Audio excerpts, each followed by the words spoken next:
Hello and welcome. Well, our subject today is a lesson I learned from a rabbit. So we are live, and whether you're listening right now or listening during the replay, I have a question for you. Have you done anything special, anything new or unusual yet in this new year?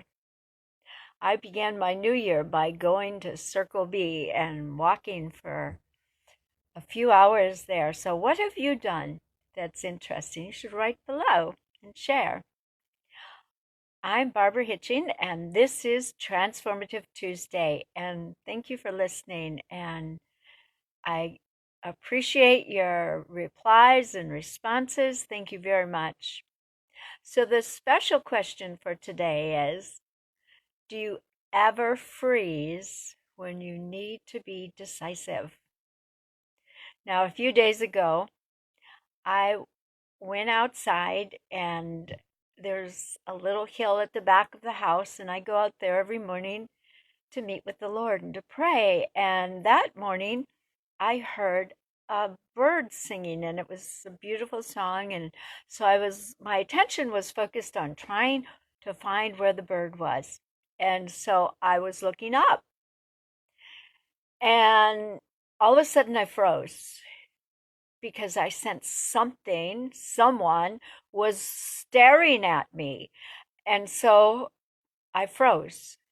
And then I looked, and there, 4 feet away from me, just a little bit to the left of me, was a rabbit. And it was motionless, it was frozen. And the only thing that moved periodically was his nose. His nose twitched, and he was staring at me. And so I stared at him. And after about a minute, I started talking to him. And I said, "What are you doing? Don't you know you're supposed to run?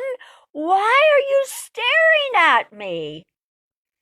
And then, because I was a little bit frustrated because this rabbit wasn't running, it was just frozen, I smacked my hands together and said, "Shoo!" And as I leaned forward and did that, it darted away. But it didn't run for cover. It ran in a zigzag path, and it zigzagged toward the west and then back northeast towards me. And it kept doing this like it didn't know what to do. And then finally, I was laughing watching him. He seemed to come to his senses, and he ran away into the underbrush and disappeared. Are you ever like that rabbit where instead of taking action, you freeze? I know I've been like that. And the thing is, trauma makes us like that rabbit where we just freeze. Our initial response is to freeze and not do anything. And a momentary freeze can be okay. But when that becomes your way of living, it becomes very counterproductive. And so if you freeze, like the rabbit who was fearful, and then when he finally did move, was indecisive and couldn't figure out which way to go, that locks you and me into confusion. And confusion is a tool of the enemy of our soul. And he uses confusion to take us captive. Now, as I looked at that rabbit, if I had been a bobcat, it would have been my dinner because it was so close and it did nothing. And so as I thought about this rabbit and its responses, it heard me coming, but it did nothing. And when I got right next to it, it still did nothing. It was frozen, as if in time and space. And that if it pretended to be invisible, pretended that I couldn't see it, then I wouldn't see it.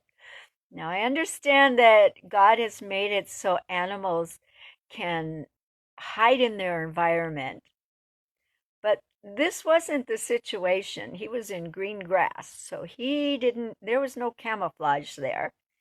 He was merely frozen and indecisive. And and I can be that way. I'm afraid of making the wrong decision, so I don't make any decision. And when you work with people who've gone through trauma, that is the normal way. They respond by doing nothing. They're frozen.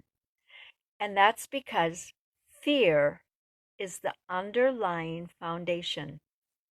Now, what do we do with this, and how is this relevant to you and to me?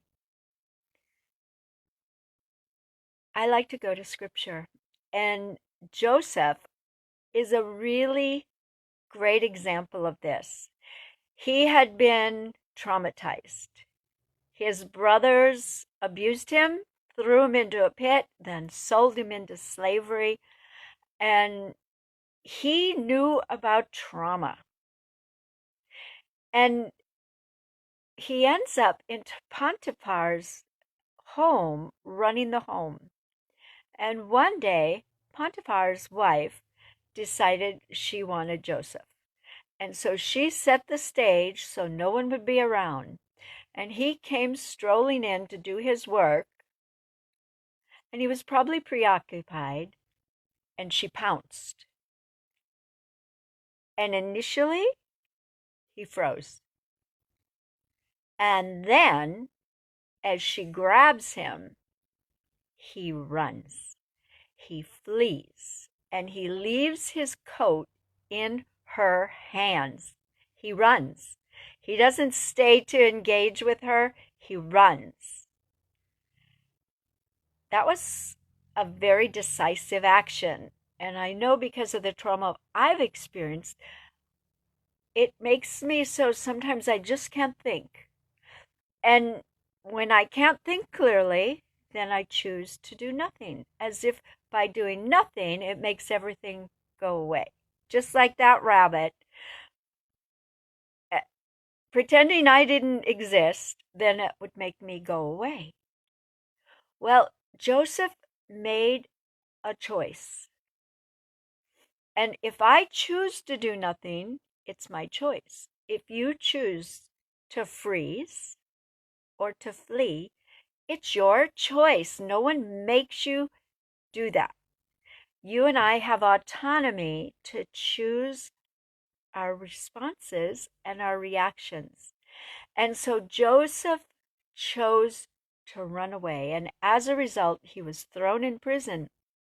But really, it wasn't as a result of him running away. If he'd stayed, he probably would have been killed. But he ran. Hello, Bentley. It's good to see you. And so, why would God let that happen? It was very simple. God wanted to prepare Joseph for great responsibilities, and Joseph wasn't ready. And so Joseph went through this very difficult time, but he made a choice each time not to self-protect, not to get his own hiding places, not to run away, except to run to the Lord. He was not bitter. He chose life. He refused to be bitter. He went to the Lord. Hello, Diana. It's good to see you. And so we have Joseph on one side and the rabbit on the other. The rabbit froze and did nothing. And if I was a bobcat, it would have been my dinner. Joseph made the choice to do what was right, and he ran. And so you and I will be confronted with things like this as we go through life. If we're in a situation that activates the trauma, our tendency will be to freeze. But it's a choice. And my encouragement as we enter the new year is to begin to realize that that person that's traumatizing us, that situation that is wrong, doesn't have authority over us unless we give it authority. So there is a time when we need to learn to stand and engage. And if we are going to run, we need to run to a hiding place that's secure. If it's in my imagination, if it's to food or alcohol, drugs, or sex, that's not a good hiding place. What is my call to action? The Bible talks about running to the name of the Lord. The name of the Lord is a strong tower, and those who run to that tower are wise. So this is what I want you to do. Ask yourself this question. Is my hiding place like the rabbits? Just hiding in broad daylight, right next to its enemy. It's remained a target. If I'm hiding in a place that is not secure, I'm a target. If you are hiding in your own works, your own ingenuity, you are a target.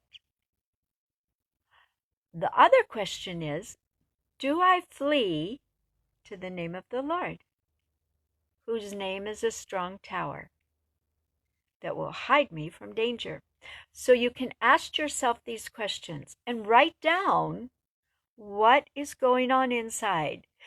And write down if you tend to freeze rather than take action and be decisive. And then my next step is choose a name of the Lord to hide in. So you don't have to self-protect. So you don't have to be angry or defensive or rationalize or self-justify.